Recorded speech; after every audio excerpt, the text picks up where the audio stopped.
Hi, everyone. Welcome in.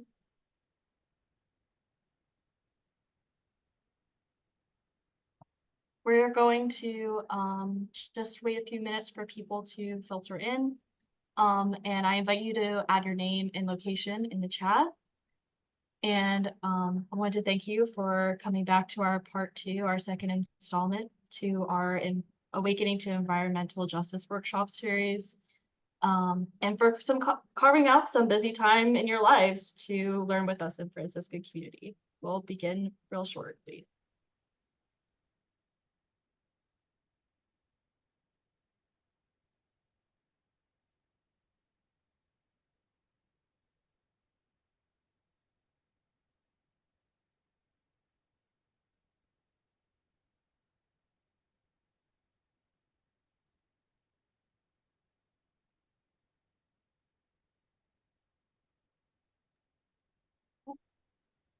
All right, so before we start, I just wanted to go ahead and thank our sponsors, the Franciscan Federation and the Sisters of St. Francis of Philadelphia, and many of you who were very generous individuals, supporters, and sponsors.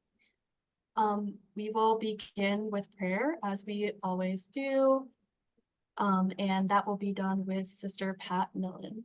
So I'll kick it over to you, Pat. Thank you. Good and gracious God,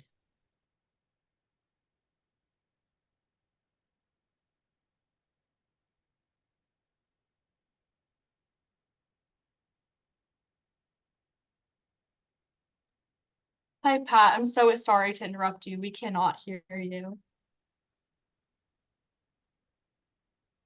Um, can you hear me now? yes, we can. Thank you. Let me begin again. Good and gracious God, thank you for the diverse personalities, abilities, passions, and ways of seeing the world that you've placed around us. We ask you for true unity in this human family. We have made ourselves divided. Through you alone, we can rediscover the gift of peace.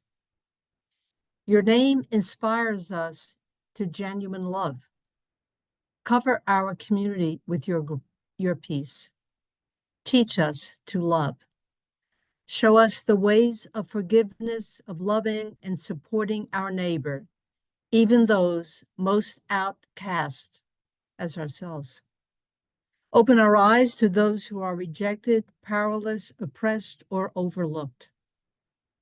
You have such great promises for us when we shoulder their burdens with them. Let us be a cornerstone of loving solidarity for our community. Thank you for the relationships in our neighborhoods, for friendships, marriages, families. You created relationships to be powerful. Lord, strengthen the relationships in my neighborhood, in our neighborhoods. Supply us with the energy to work for wisdom, resources, and steadfast love. May we display our efforts proudly as a fruit of following your examples of equity. Strengthen our friendships with perseverance, self-sacrifice, and honesty. Sustain those who are selfishly caring for others. Increase our generosity and compassion. We ask this in gratitude and in your name. Amen. Thank you, Sister Pat. Amen to that. And I just wanted to welcome you all again, a warm Franciscan welcome.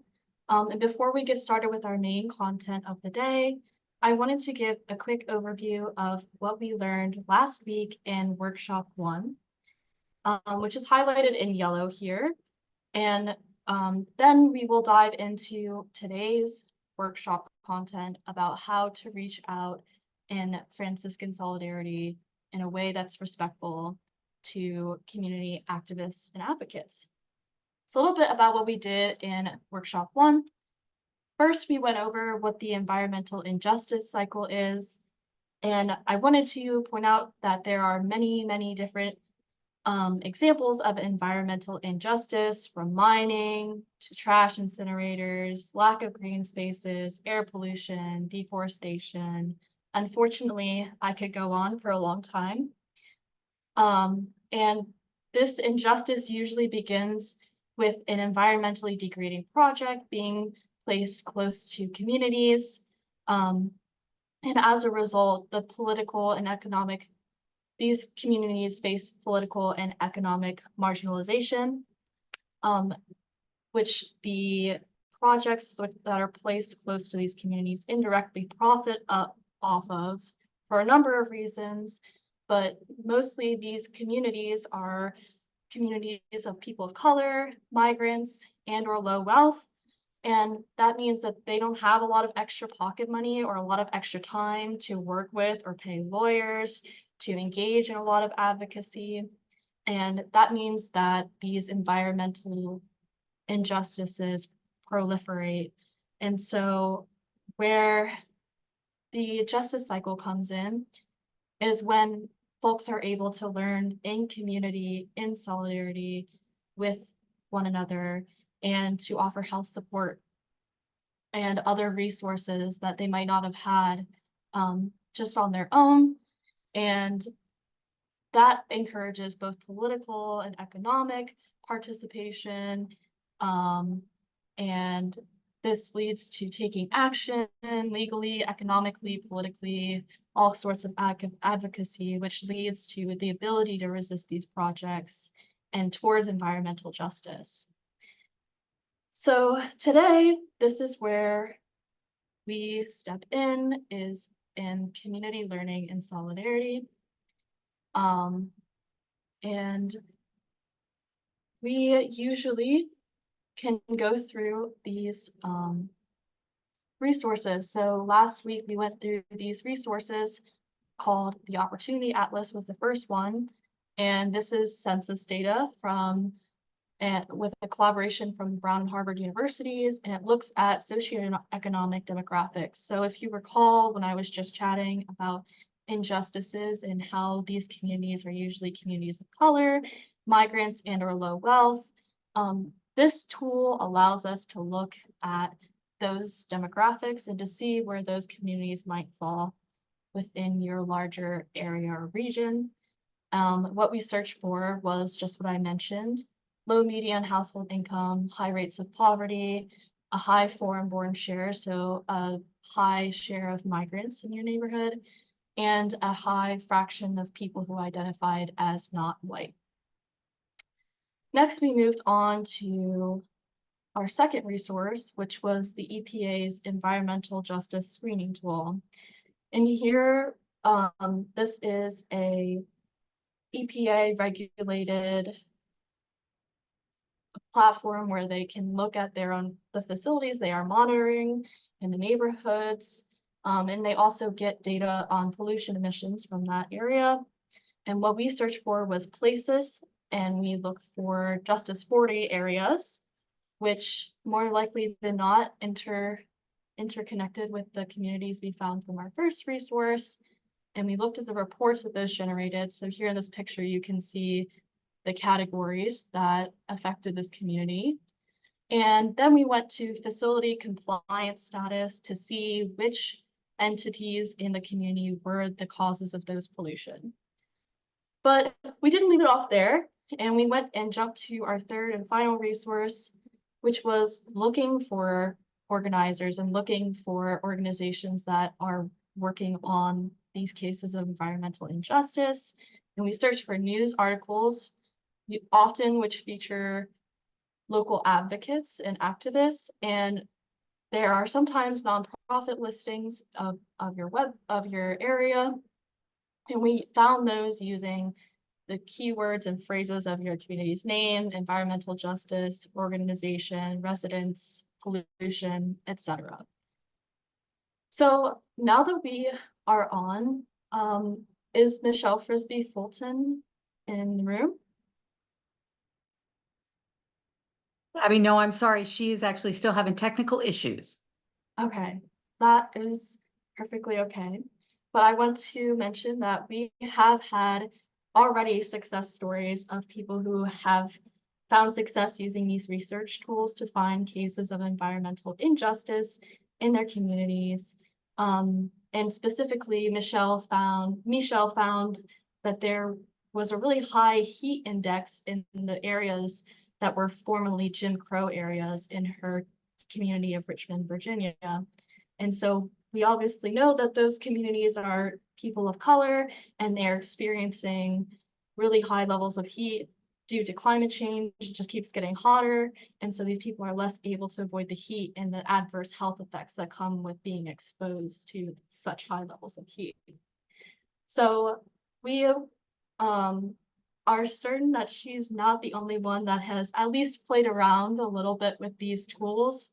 And I am curious to see if you've gotten far. And I will put my email in the chat if you would like to share your story.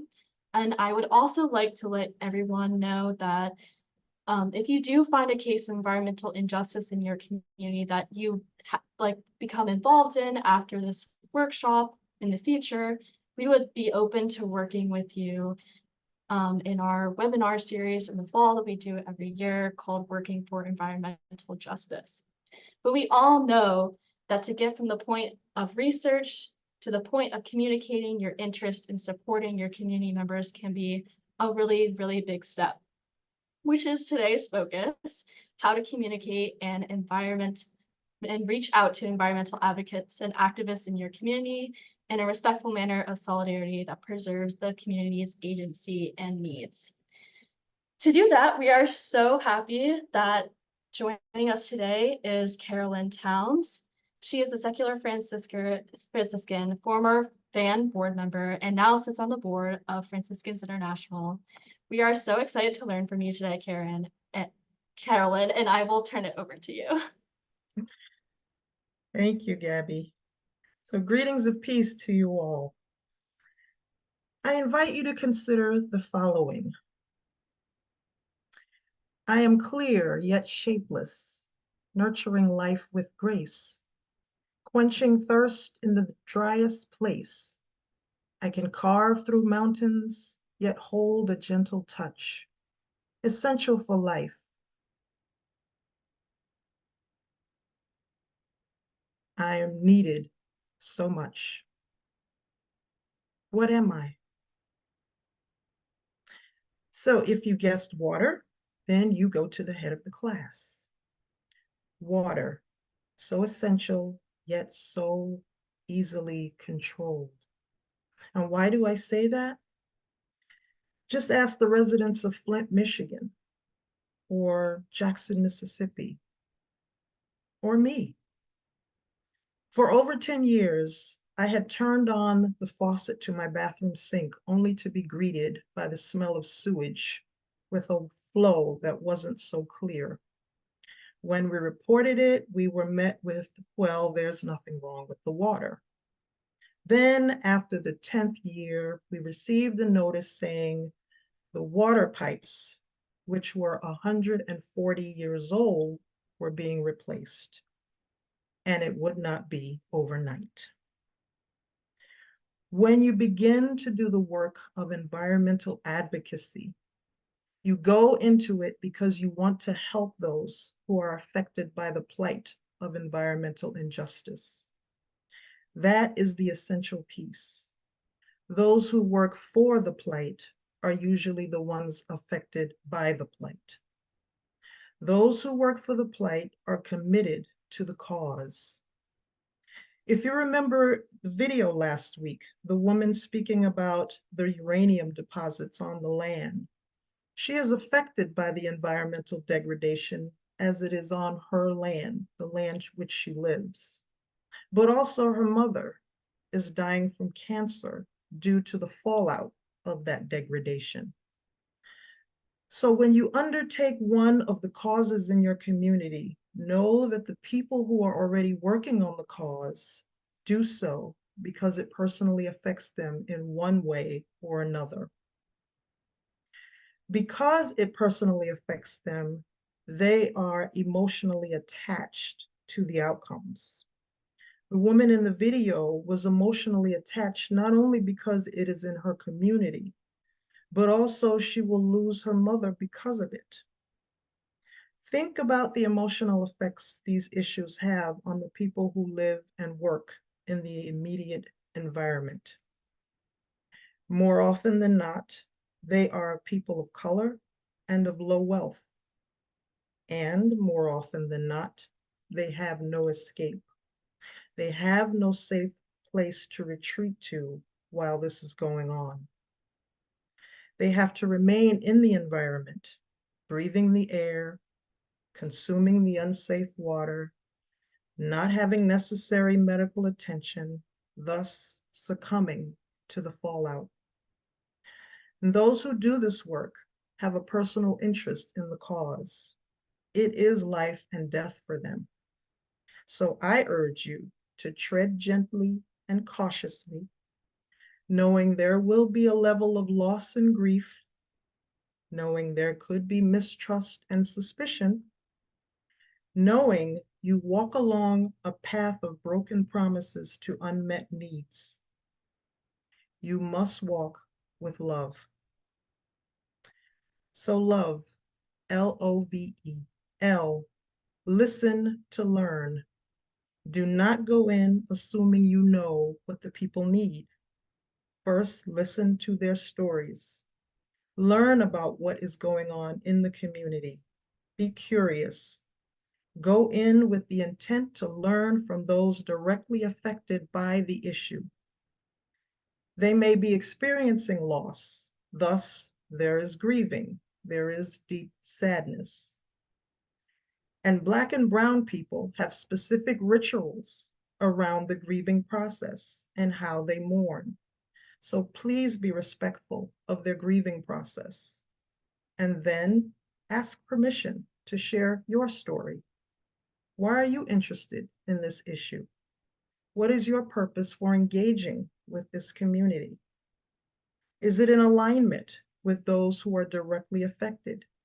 If not, why not? Working on these difficult issues calls for a lot of personal discernment. O, organize mindfully with an open mind. When you are organizing and advocating for a community of color, remember they may have some deeply held values and ideas about the land, the community, and their way of life. What has worked in another community may not work in this one because of those deeply held values. Be respectful and do not force your ideas on those who live in this issue. At the end of the day, you get to go home, but they have to remain and deal with the consequences. So have an open mind about how you approach the issue and continue to be curious as you ask clarifying questions. Refrain from judgment and seek first to understand. V, value a variety of perspectives. Again, different people hold different beliefs and perspectives. Honor and value them all. You don't have to agree with them, but you do need to respect them because, like you, it is what they value and hang their beliefs upon. If the tables were turned, wouldn't you want to be valued and listened to? Listen to the perspectives of all those involved. There is wisdom in those perspectives and beliefs, even if you disagree with them. And in the end, it is the people of the community who have to remain and live with the decisions made on their behalf. And E, engage everyone in every way. Different people have differing styles of engagement. There are those who are the talkers. They will fill you in on everything about this issue. They have names, dates, and receipts. There are also the silent walkers. They know what's going on, but may not voice their concerns until absolutely necessary or encouraged to do so. but nothing gets past them, so their voices are valuable. And there are those in between. Each and every one of them have something to contribute. Have you ever noticed when there is an accident, there may be 5 witnesses, but 6 different scenarios? That is because everyone sees and recalls according to their own biases and beliefs. I may not think something is important, but it may be vital to someone else. I have found that if you engage everyone, you get a fuller and more complete picture of the issue because everyone has a little piece of the truth.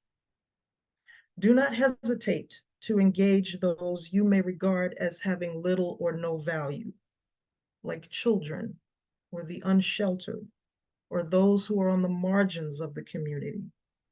You may not think they have much to contribute, but you would be surprised at what they could offer. Ask permission to listen to them as well. This is their community too. They are just as affected. So engage them all. So to recap, listen to learn, listen to the stories, be curious, and ask questions. Organize mindfully with an open mind. Those affected by the issue have more to offer than you may think. Be open to hearing what they have to share. Value the variety of perspectives. Everyone at the table has something to bring to the table. And honor and value those opinions and perspectives. And lastly, engage everyone in every way. Allow everyone to have a say in what happens to them in their community. At the end of the day, it is about being respectful in someone else's community. I remember I was invited to the home of the son and daughter-in-law of a friend. And when you enter their home, you remove your shoes. Now, this wasn't something that I was used to, but I had to respect their home. Otherwise, I could wait outside in the cold. So last week, I invited you to think about the narratives you have heard about Black and Brown communities and their plights. Are you willing to challenge your own biases about what you have heard and seen? Are you willing to intentionally think differently about existing narratives and help to create new ones? Are you willing to think outside of the box? Are you willing to engage with those who may be tied to tribal or traditional stories of why and how something is or isn't happening? In your own discernment process, it is crucial that you grapple with these questions. If you cannot challenge your own biases or opinions, then seriously ask yourself, why not? Before you take on any work organizing and advocating for communities of color or low wealth, you must be willing to surrender what you think and know and pick up the cross of those who are living these environmental issues every day.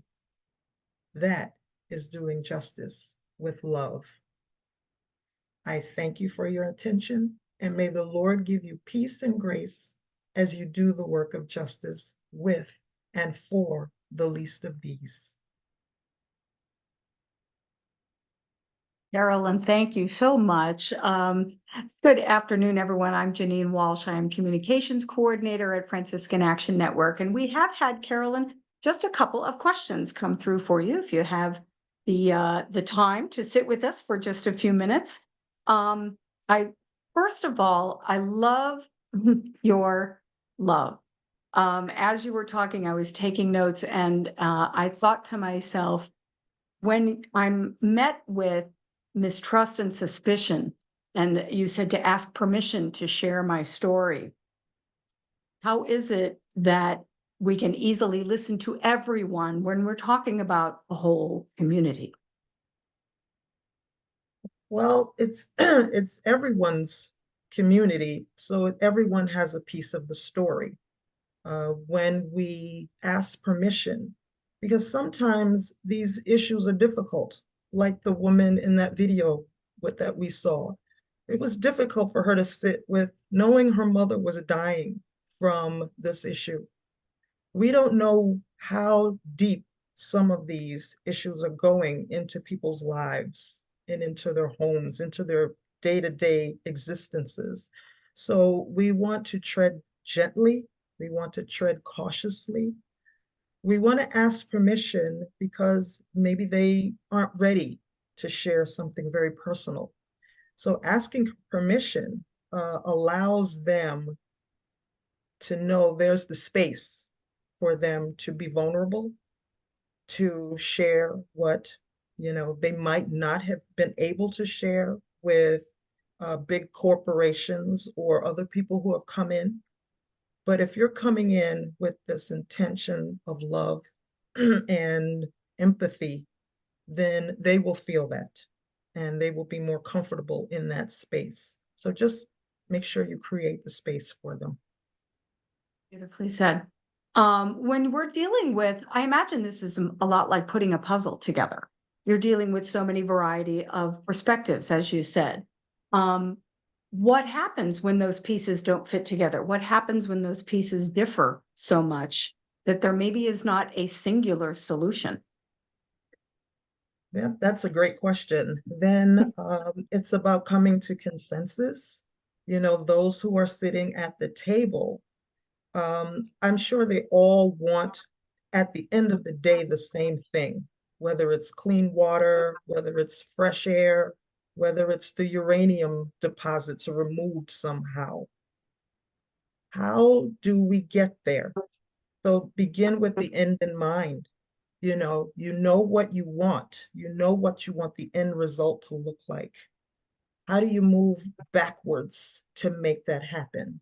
And how can everyone contribute to making that happen? Yes, we're going to have differing opinions, and we should listen to all of those opinions because there might be a nugget in each of them. So just make sure you have the time to listen to each of those opinions, take into consideration those opinions, value what the people have said, and value their experiences around that issue. And when you can come to a consensus in that way, it's easier to move and navigate in these difficult times. And remember, and at the end of the day, they still have to live with those decisions. So make sure they are, satisfied with what those decisions can be. Very true. Very true. Carol, another question came in. What does successful listening session and active listening, successful and active listening session, what does that look like to you? And how can our Franciscan perspective give us insight on that listening? I use the story of Francis and the Wolf of Gubbio. When he encountered the wolf, he called the wolf brother, number one. He prayed before the encounter with the wolf, and the wolf kind of, bowed with the prayer. Francis respected even the wolf who was said to be eating the livestock and eating the townspeople and that kind of thing, but he respected them, and he listened to the people. He didn't offer his own opinion. Listen to them. And in turn, even though this is a fable, the wolf listened also. So it's about mutual respect, knowing that each party, whenever there's some kind of a conflict is good. It means everybody's breathing, everybody's alive, and everybody is feeling the passion. But you want to be respectful and listen to the first side without any judgment. You listen mindfully, no judgment, and you respect what is being said, and you don't add your own agenda. You listen to both sides. And then again, you come to that consensus. You begin with the end in mind. You think about, okay, so for Francis, it was the wolf is hungry.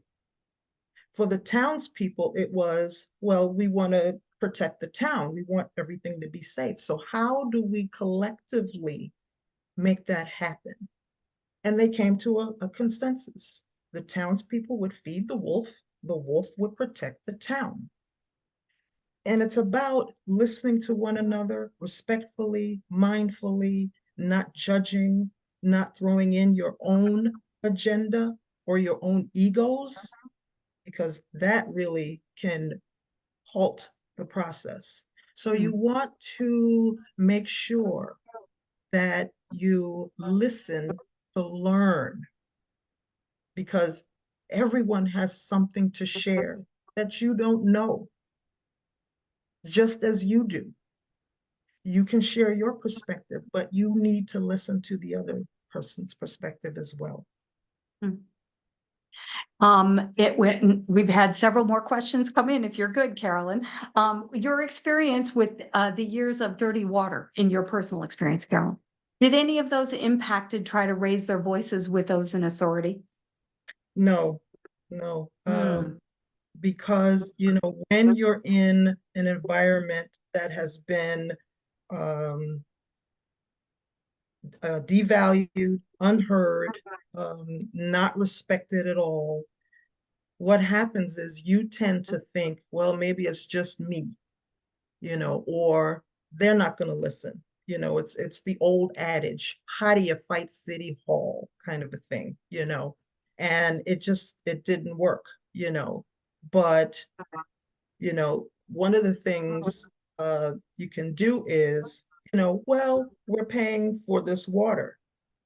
Put your money where your mouth is, there are things that folks can do to build up, awareness, if you will, if you're in your own community. It was difficult, being a full-time caregiver and having to deal with all of this. So the folks were, I would say, intimidated, so they didn't speak out. But, I'm an advocate, an activist. So I was like, come on now, but, the voice of one is difficult. So true. So true. How do you go about repairing the results when national organizations or state organizations come into a community and cause harm in the pursuit of sometimes the same goal? Did you want me to read that again? Okay. That's a great question. Sometimes, when you go into these communities, you may have to spend a good amount of time just sitting with the people, sharing stories, listening to stories, and not moving forward, because so much harm has been done that it's seemingly irrevocable. So just go in and sit and be a listening ear, be a listening heart, and then, figure out ways and strategies to kind of slowly move the needle in ways that will be supportive to the people who are affected, so that it builds trust, it builds some confidence, it encourages them to move forward. Because after big corp has come in and done their damage and nothing has been done, you lose faith, you lose that hope. So maybe you just have to go in and help them build the faith and build the hope again. And that may take time. And if you are a true believer in this cause, if you really want to help these people, maybe that's what you need to do. Maybe that's in your discernment process. You think, this is something that I can do. And then maybe down the line, we can move the needle forward a little bit. We're coming up on our last question here, Carolyn. A question about what happens when you have some people in a community that are valuing something such as jobs from a facility more than they may value dealing with a problem such as health effects from pollution. And that's a very difficult one, because everybody needs their livelihood, but we all need to, be alive to enjoy the livelihood. Again, it's about sitting at the table and having respectful dialogue. This is what's affecting me. Tell me about what your worry is, you know, and and again, this isn't an overnight type of scenario. You can't just do this as a one and done. You need to really take time, listening circles and conflict resolution and things like that. They take time. So you have to be willing and able to make the time with the community and bring in all of the players who are debating or being in conflict to talk about what is my struggle, what is my hope. Because I'm sure people in that community, even though they might have been working around those, with the uranium deposits in that video, they don't want to see this woman die. Nobody wants to see that. So how can we come to that consensus, that agreement? What can we do? What can I do in my place of employment? What can I say? How can I behave or move something forward so that it shines a light on the plight that someone else is going through? So it's about respectful dialogue. Beautifully said, beautifully said. Thank you so much, Carolyn. I wanted to pass it now back to Gabby, who's going to take us through a little bit of our Michelle Frisbee Fulton, who did her own research last week. She's going to have a little chat with her. Hi, so thank you for your patience earlier. I would love to see a whole handful of like clap emojis or like woohoos for Carolyn, because thank you so much. That was a really great message you had for us. And now, as you mentioned, I'd like to transition back to hearing from our friend in the Richmond area Franciscan Justice Circle, Michelle Frisbee Fulton, about her experience and her research. Michelle, I am so curious to hear, did the communities that you found in the Opportunity Atlas and in the EPA's EJ Screen tool experience any environmental injustices? And if so, like what was the community facing? Sure. Thanks for asking this, Gabby. And I apologize for coming on so late.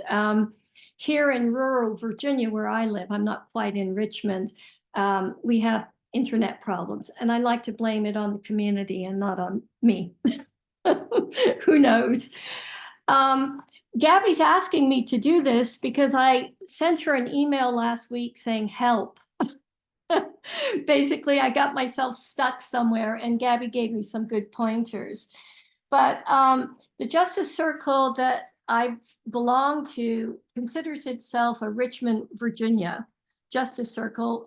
Most of the members don't live in Richmond proper. We live in the outlying region, but we all sort of focus in on Richmond.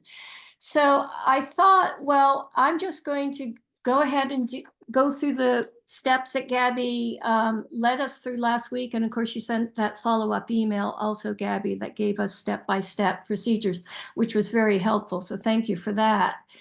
And when I went into the Opportunity Atlas, I just did Richmond, Virginia, period.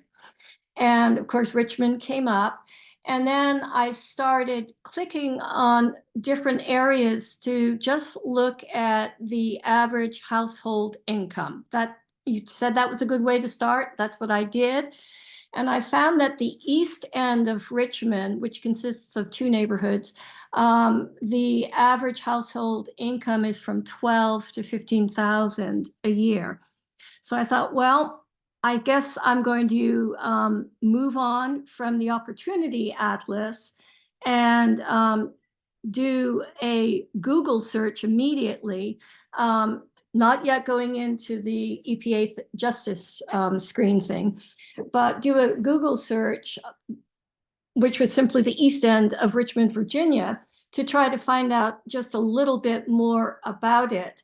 And I did find that it used to consist of two neighborhoods that have now been bifurcated. This is an American historical story, bifurcated by I-95, right? So split pretty much down the center, as it turns out. And that it also is home to the city's largest number of public housing projects. And certainly, I think we all here probably pretty much know that those two pieces of data go together. And so I'm thinking, well, this is Richmond, Virginia. We're probably looking at the sort of historical legacy, if you will, of the Jim Crow South. So once I had my two neighborhoods named for me, they were called Fulton and Varina. And by the way, the Fulton neighborhood was so called because Fulton Gas Company used to be there in the 19th and early 20th century, but it's not there any longer. Once I had my two neighborhoods, I went to the environmental justice screen, which was really very, very helpful because I found out that this east end of Richmond is considered on a national average to be in the 98th percentile of low income. And many other things in terms of its being disadvantaged, but the one that really struck me was the asthma rate. That part of Richmond is considered to be in the 99th percentile of asthma victims, right? Victims. So I did what you asked, Gabby. I went into the Justice 40 IRA window, and that told us that these two neighborhoods ranked as in the 95th percentile in particulate matter. Because, you know, when I think asthma, I think maybe air pollution. I think there are other causes. I'm not an asthma expert, but that seemed the way to start anyway. And I said, oh, particulate matter.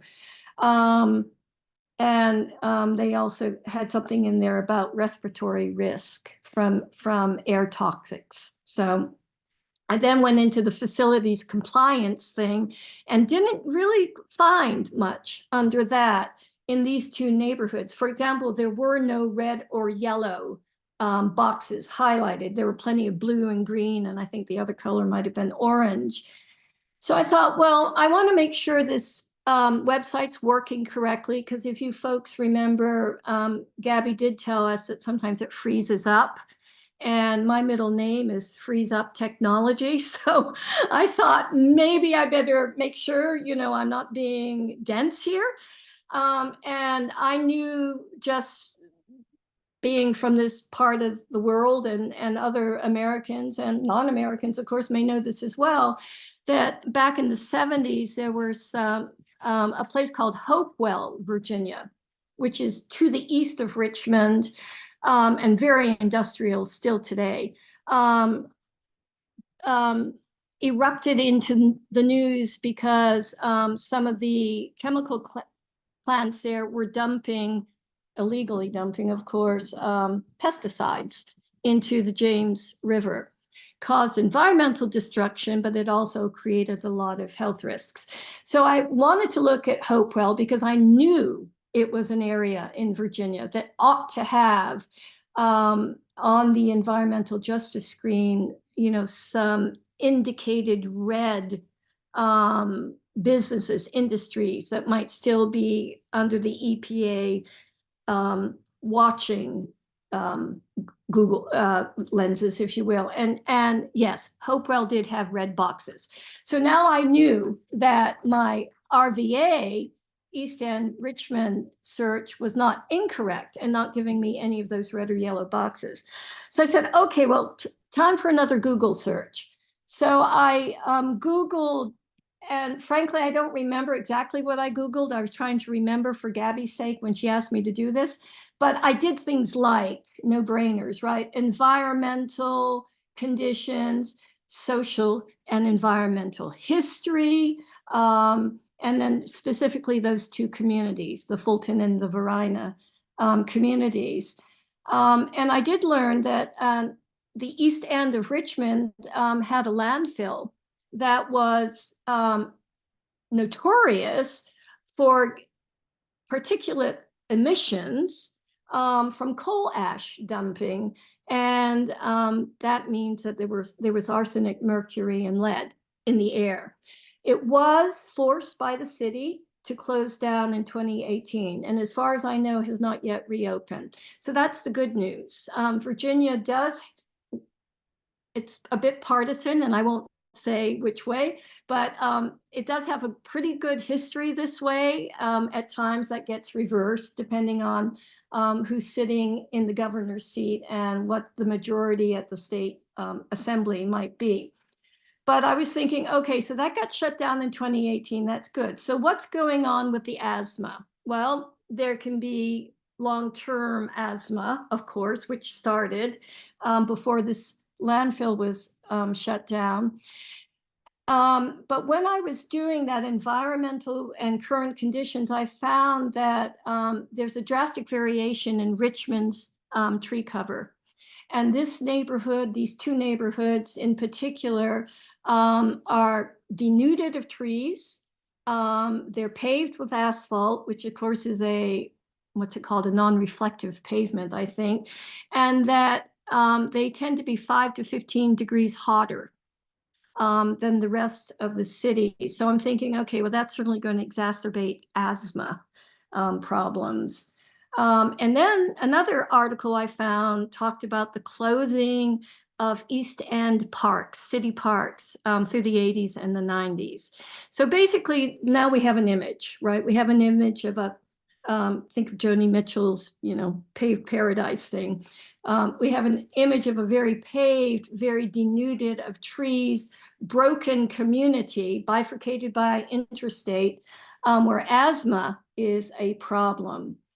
So I then decided to make sure that I was on the right track with asthma. So I found a Johns Hopkins magazine online that said was titled How to Combat Urban Heat Islands.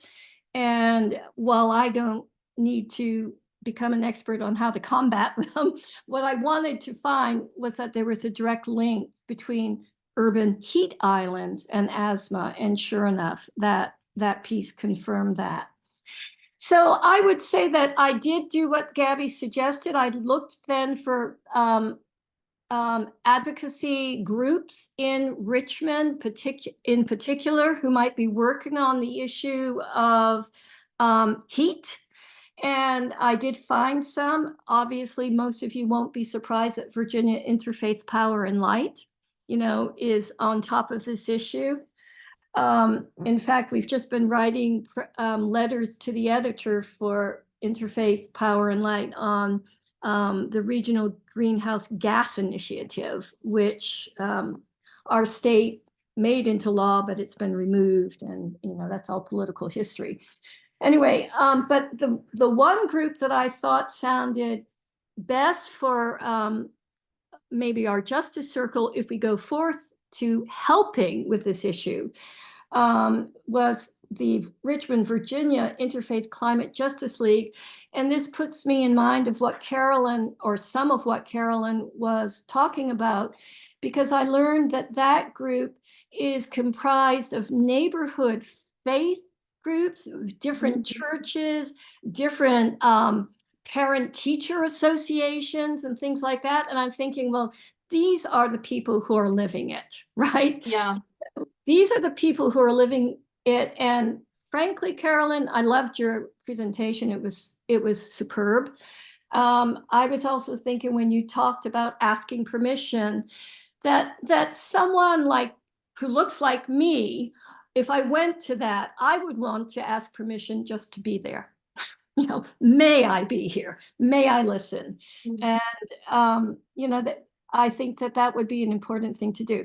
But anyway, more needs to be done on this issue. I, of course, need to talk to my Justice Circle, but it was fruitful after my first frustrations, Gabby, when I was. Yeah. I'm so glad you really have a good example of following your intuition, and how I have a guide, but it doesn't necessarily have to go in chronological order, and you really connected the dots, and you really can open sort of like an Easter basket of all of these links and lines of places to go to. So I'm really thankful for you sharing our experience. And like Michelle said, if you have issues and encounter some like obstacles in your research path, like feel free, please, to reach out to me. I'd be happy to meet with you or email you. She was So, very nice. all She, right. she didn't tell me I was stupid. No, no, no. Yeah, everyone has something different to bring to the table, right? So we all have our different experiences, and Michelle is a historian, so she knew a lot about her local history, and that helped. So, all right, thank you, Michelle. Everyone, put those emojis in the chat or raw on your screen, and I am so happy to say that Fan has really sincerely enjoyed our time learning together in this Franciscan community. And we really encourage you to see this as just the beginning, like just the first step on a long journey towards like getting to environmental justice in your community. And if we can support your work in any way, again, please let us know. And we are excited at the possibility of being able to feature some of your communities in our fall webinar series. So again, please reach out to us with your stories. We really want to engage with you. And lastly, I'll remind everyone that for 30 minutes after this call, I will be having an impromptu troubleshooting session. So if you did find some obstacles in your research, I'd love to help you jump over them. So if you are unable to stay, please feel free to contact me with any issues. And if you have questions for Carolyn and or Michelle, feel free to forward them my way and I can give them to those two folks. So like we began in prayer, we will end full circle and end with prayer. And now I would like to introduce Eunice Park of the Franciscan Federation to close us with prayer. Thanks, Gabby. So let's just gather ourselves and reflect on what we heard today, the challenges we face, and the work that we do, with the encouragement that we find in each other and doing this work together. So I'm reading from the Dalai Lama's The Sheltering Tree of Interdependence. We have a few excerpts from there. As a noble being recognizes the kindness of a sentient mother and makes recompense for it, so the earth, the universal mother, which nurtures equally, should be regarded with affection and care. Forsake wastage, pollute not the clean, clear nature of the four elements, and destroy the well-being of people, but absorb yourself in actions that are beneficial to all. Flourishing trees clean the wind, help us breathe the sustaining air of life. They please the eye and soothe the mind. Their shade makes a welcome resting place. Dear God, guide our learning today so that we might grow the trees which create a welcoming resting place for those who suffer most from the degradation of your sacred creation. Help us to listen with open hearts as we learn to build safer communities for all your people. Amen. Amen. Thank you so much, Eunice, and to our sponsors and for all of you for taking time out of your lives to be with us here today. I wish you peace and all good and enjoy the rest of your day.